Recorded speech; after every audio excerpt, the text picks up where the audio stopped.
గణేశాయ నమః. శ్రీ సరస్వత్యై నమః. శ్రీ గురుభ్యో నమః. భారతంలో విశేషాలు చెప్పుకున్నాం. ఇందులో భాగంగా నిన్నటి వరకు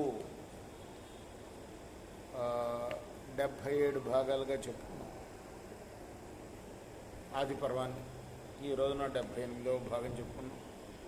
చెప్పుకునే ముందు వ్యాసుల వారికి నమస్కారం చేసుకున్నాం. అలాగనే క్షేత్రపాలకుడైన ఆంజనేయ స్వామికి కూడా ఈ క్షేత్రపాలకుడైన ఆంజనేయ స్వామికి నమస్కారం చేసుకొని సమర్థ గురు సాయినాథ్ మహారాజ్కి జయ అని చెప్పుకుంటూ కొనసాగిద్దాం.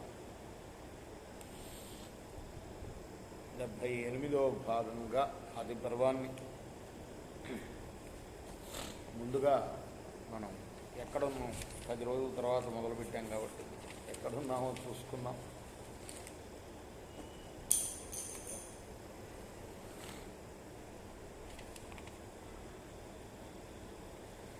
దాని శరీర సౌభవము దాని విలోల విలోకనంబుయును దాని మనోహరాకృతియు దాని శుచిస్మిత వక్రకాంతియు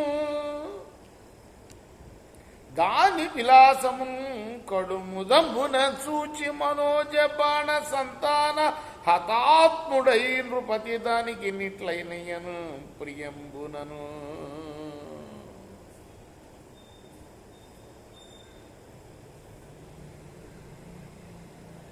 గాంగేయుడికి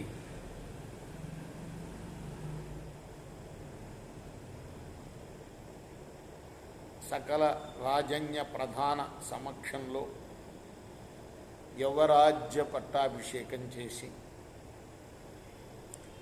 కొడుకుతో వినోదాల్లో తగిలి 4 సంవత్సరాలు గడిపాడు. ఆ తర్వాత యమునా తీరానికి వేటరాడటాని కోసం వెళ్ళాడు. పక్కన ఒక అమ్మాయిని చూశాడు.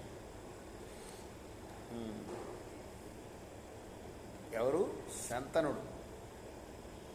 కొడుకు అయిన భీష్ముడికి యవరాజ్య పట్టాభిషేకం చేశాడు. 4 ఏళ్ళు చక్కగా గడిపిన తర్వాత ఒక రోజు వేటకు వెళ్ళాడు. అక్కడ ఒక అమ్మాయిని చూశాడు. ఇక్కడ వరకే చెప్పుకున్నాం కదా. అంటే ముందుగా మన తెలుగు భాషలో అనువదించిన నన్నయ్య రాసిన పద్యం చెప్పుకున్నాం. అమ్మాయిని చూడంగానే ఆయన ఎంతటి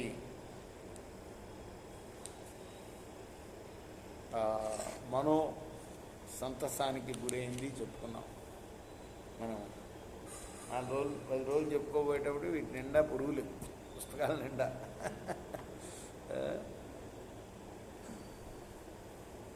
ఆ తర్వాత ఆయన అమ్మాయిని ఎవరు నువ్వు అని అడిగాడు. నన్ను పెళ్లి చేసుకోమన్నాడు. ఆమె చెప్పింది నా తండ్రి దాశరాజు, ఆయన అడగమని చెప్పింది. దాశరాజు అన్నాడు, మహారాజా పెళ్లి చేయడానికి నాకు అభ్యంతరంలే, కానీ ఈమెకు పుట్టబోయే అబ్బాయికే నువ్వు రాజ్య పదవి ఇవ్వాలి, నీ తర్వాత అతనే రాజు అవ్వాలి. వైశంపాయనుడు చెప్తున్నాడు ఈ సందర్భంగా. ఎవరికి? జనమేజయుడికి కథ. శాంతనుడు ఎంత కామాగ్ని తప్తుడైనా కూడా ఆయనకి కర్తవ్యం గుర్తుకొచ్చింది ఎమ్మటే. ఇష్టపడలా అలా అటువంటి కండిషన్కి. అప్పుడు ఆయన వెళ్ళిపోయాడు హస్తినాపురానికి. అయితే ఆ కామ వ్యథ అది ఎంతటి వాడిని కూడా పడేస్తుంది. అంత మనసంతా పాడైపోయింది. మరి రాజు మహారాజు యువరాజు భీష్ముడు కదా, యువరాజ్య పట్టాభిషేకం చేశాడు.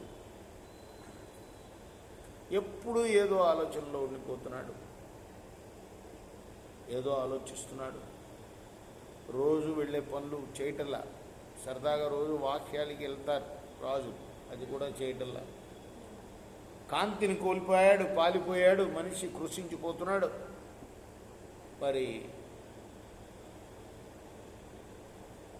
వెంటనే యువరాజు అడిగాడు భీష్ముడు, మీ మనోవ్యథలో ఉన్నారు మీరు, ఏమిటో నాకు చెప్తే నేను దానికి ప్రతిక్రియ చేస్తాను అన్నాడు. అంటే నాయన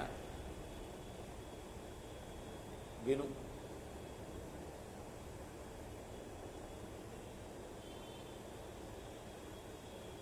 ఈ లోకాలన్నీ కూడా అనిత్యాలు అన్న భావనతో నేను చింతాక్రాంతున్నై ఉన్నాను. నువ్వేమో నాకు ఒక్కడవే కొడుకువి, 100 మంది కొడుకుల కన్నా నువ్వు గొప్పవాడివి అన్నది మాత్రం నిస్సందేహం. అయినప్పటికీ కూడాను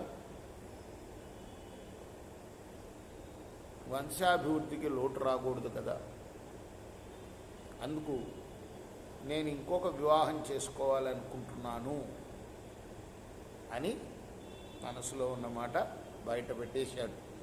ఇక్కడ ఆపుదాం, రేపు కొనసాగిద్దాం. కృష్ణార్పణమస్తు.